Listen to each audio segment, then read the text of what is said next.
नमस्कार दोस्तों, स्वागत है हमारे YouTube चैनल DTV एजुकेशन में। आज हम इस वीडियो के माध्यम से ये जानने का प्रयास करेंगे कि जूनियर अकाउंटेंट भर्ती परीक्षा जो कि अभी हाल ही में आयोजित हुई, उसमें हम ये मोटा मोटा अनुमान लगा सकते हैं कि लगभग फाइनल कट ऑफ कितनी जा सकती है।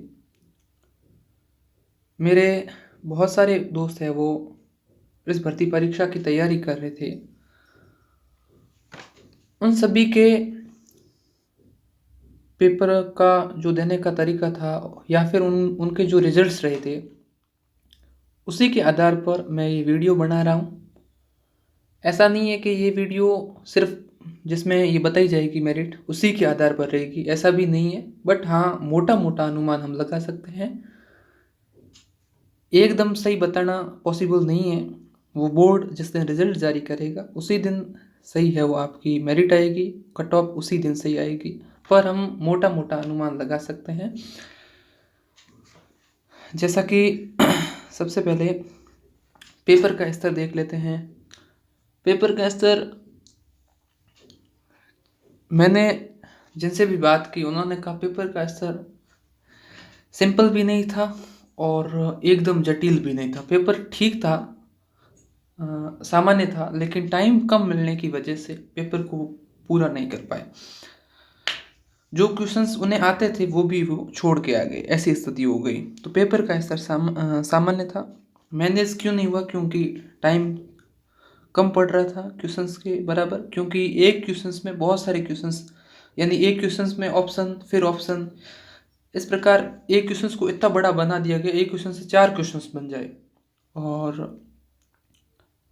और एक क्वेश्चंस और है कि वाकई जो उत्तीर्णांक वाले हैं वो क्या पास होंगे। तो ऐसा देख लेते हैं। मैंने मेरे आधार पे कट ऑफ बनाई है।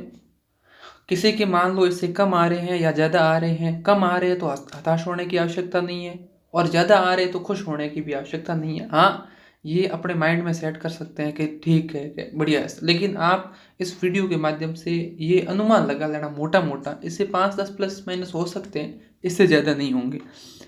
मोटा मोटा अनुमान इस वीडियो के माध्यम से लगाएंगे। बाकी मुझे यूँ लगता है पर्सनली कि जल्द ही इसका रिजल्ट जारी हो जाएगा। तो फिर रिजल्ट फाइनली जारी हो जाएगा, उसी के आधार पे फिर पूरी प्रक्रिया हो जाएगी। तो एक बार के लिए हम मोटा मोटा अनुमान देख लेते हैं। चलिए, मैंने यहाँ पर कैटेगरीज वाइज अलग अलग निर्धारण किया है। जनरल के लिए मैंने मेल कैंडिडेट के लिए 56 से 58 तक, यानी मैंने ये मोटा मोटा अनुमान लिया है कि जिसके 56% से 58% तक मार्क्स दोनों पेपर के मिलाकर आ रहे हैं, वो ठीक स्थिति में है। ऐसा नहीं है कि ये नंबर आ रहे इसका मतलब सिलेक्शन हो गया। मैं यूँ कह रहा हूँ कि ये एक लगभग एक्सपेक्टेड है, फाइनल नहीं है, न ही आपको फाइनल मान के चलना है। लगभग आप 58% अधिकतम और 56% न्यूनतम तक 55% मान सकते हैं। और फीमेल के लिए 44 से 46 तक।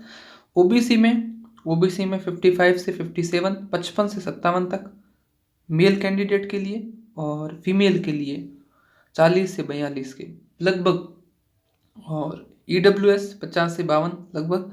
और फीमेल के लिए जिन्होंने पेपर पास किया है वो लगभग, क्योंकि हालांकि पेपर में फीमेल है वो संख्या में कम थी, फॉर्म भी भर रखे थे, लेकिन एग्ज़ाम में बैठे है वो कम संख्या में बैठी है।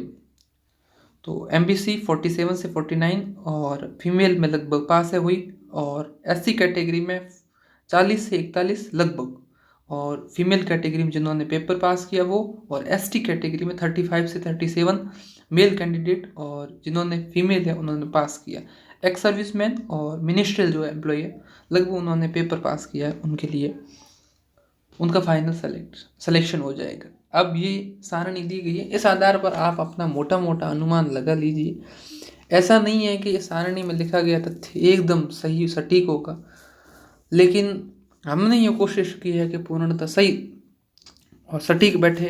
और हो सकता है 5-10 नंबर आगे बढ़ सकती है, कम रह सकती है। अब इसका निर्धारण बोर्ड के रिजल्ट द्वारा ही किया जाएगा।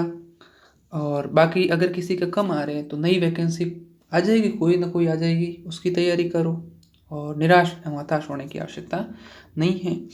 वीडियो देखने के लिए बहुत बहुत धन्यवाद। मिलते हैं नेक्स्ट वीडियो में।